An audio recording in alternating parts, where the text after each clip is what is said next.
నిరసన rally RTC complex నుంచి Kotturu Chodavaram RTC complex సమీపంలో కోట్లు విలువ చేసే భూమిపై పెద్దల కన్ను పడింది. రైతులకు సాగునీరు అందించే చెరువును సైతం గ్రావెల్తో కప్పేస్తున్నారు. పాత చెరువు నిత్యం నీటితో ఉంటుంది. వేసవిలో కూడా రైతులకు సాగునీరు అందిస్తోంది. ఆర్టీసీ కాంప్లెక్స్ మెయిన్ రోడ్డు పక్కన చెరువుని సైతం కప్పేస్తున్నారు. గ్రావెల్తో కప్పేసి చదును చేసి ప్లాట్లు వేయడానికి సిద్ధం చేస్తున్నారు. కొందరు వైసీపీ నాయకులు కీలక పాత్ర వహిస్తున్నారని అంటున్నారు. దీనిపై కొందరు ఆయకట్టుదారులు కొందరు ఆగ్రహం వ్యక్తం చేస్తున్నారు. ఇంత జరుగుతున్నా సంబంధిత అధికారులు పట్టించుకోకపోవడం విచిత్రంగా ఉంది. 4 శాఖలకు చెందిన భూమి అయినా ఎవరు పట్టించుకోకపోవడంతో స్థానికులు విస్తుపోతున్నారు. కోట్లు విలువైన స్థలం దర్జాగా కబ్జా చేస్తున్నా పట్టించుకోకపోవడంతో పలు అనుమానాలు వ్యక్తమవుతున్నాయి. ఇప్పటికే చాలా వరకు కబ్జా జరిగింది.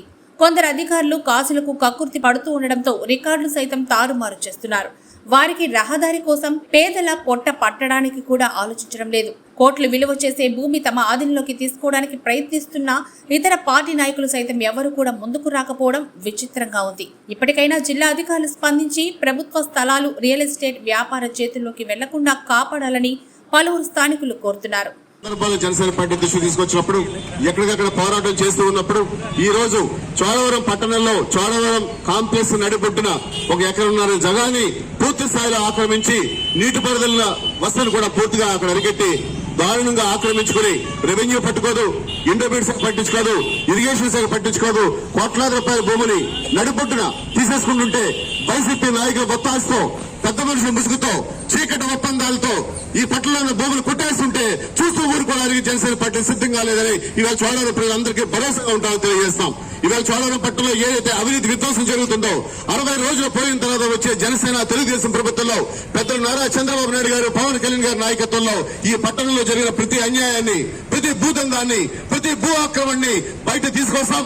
ప్రతి ఒక్కరిని శిక్షిస్తాం. ప్రతి ప్రభుత్వ భూమిని రీబ్యాక్ చేస్తాం. ప్రతి ప్రైవేటు భూములకు సంబంధించి ప్రజలకు సంబంధించి వారికి అండగా నిలబడతాం. మీరేం భయపడద్దు. చోడవరం పట్టణ ప్రజలు మీ భయం మాకు తెలుసు. మీ ఇంటి ముందు పెట్టే తగులు తెలుసు, మీ డ్రైన్ తగులు తెలుసు, మీ భూములు ఎలా లోపరుచుకుంటారో తెలుసు. ప్రతి దానికి టైం ఉంది. 60 రోజులు పోయిన తర్వాత ఖచ్చితంగా పరిష్కారం చూపిస్తాం. ఇక్కడ ప్రజల్ని కష్టపెట్టే ఉద్దేశం మాకు లేదు. ఈవేళ ఇక్కడ ఒక మానవహారంగా ఏర్పడింది కూడా ట్రాఫిక్ అంతరాయం చేయడం కాదు. పోలీసు వారు కూడా మేము థ్యాంక్స్ చెప్తున్నాం. ఒక్క నిమిషం సహకరించండి, మేము వెళ్ళిపోతాం అక్కడి నుంచి. మా వాణి ప్రజలు తెలియజేస్తున్నాం. మీ పట్ల భరోసాగా ఉన్నాం. చోడవరం పట్టణానికి భరోసాగా ఉంటుంది జనసేన పార్టీ. అధికారం లేనప్పుడే ఎన్నో పోరాటాలు చేసిన చోడవరంలో Janasena party. Govada sugar factory నుంచి వంతుల గురించి, రోడ్ల గురించి, రోడ్లు వేయలేని పనికి మాలిన ప్రభుత్వం, రోడ్లు సరిగా చూడలేని ఎమ్మెల్యే ధర్మశ్రీ గారు మరి ఎకరాల కొద్ది భూములు తప్పేస్తుంటే మీరేం చేస్తున్నారు? మీకైనా ఒప్పందంలో భాగం ఉందా అని కూడా జనసేన పార్టీ అడుగుతుంది. మీకు ఇందులో స్వార్థం ఉందా? మీ అవినీతిలో మీకు భాగస్వామ్యం ఉందా? మీ పరిపాలన మొత్తం అవినీతిలో మీకు భాగస్వామ్యం ఉందని కూడా జనసేన పార్టీ డిమాండ్ చేస్తుంది. మీకు ఏదైనా చిత్తశుద్ధి ఉంటే ఇదే రోజు మీరు వచ్చి అదే భూమిలో నిలబడి 4 అధికారులు రెవెన్యూని, ఇంటర్మీడియట్ శాఖని, ఇతర ఇరిగేషన్ ని, గ్రావెల్ సిబ్బంది ఎవరైతే గ్రావెల్ నింపారో మైనింగ్ డిపార్ట్మెంట్ 4 పిలిపించి ఆ నిజానిజాలను నిగ్గు తేల్చాలి. ప్రెస్ లో మీకు ధైర్యం ఉంటే జనసేన పార్టీ మీ సవాలు విసురుతుంది. మీతో చర్చకి మీద సిద్ధం. ధనుష్ గారు మీరు ప్రెస్ లో కూర్చుని ఇది జరిగిన వాస్తవం, ఇది తప్పు అని చెప్పండి. తప్పంటే మేము ఒప్పుకుంటాం. కానీ చోడవరం పట్ల ఉన్న భూముల్ని మీరు అన్యాక్రాంతం చేస్తామంటే జనసేన పార్టీ ఖచ్చితంగా ఊరుకోదు. ప్రజల పక్షాన్ని నిలబడుతుంది, పోరాటం చేస్తుంది. 60 రోజుల తర్వాత చోడవరం పట్టణాన్ని అభివృద్ధి చేసే బాధ్యతను జనసేన తెలుగుదేశం తీసుకుంటుంది. జై జనసేన, జై తెలుగుదేశం, జై హింద్.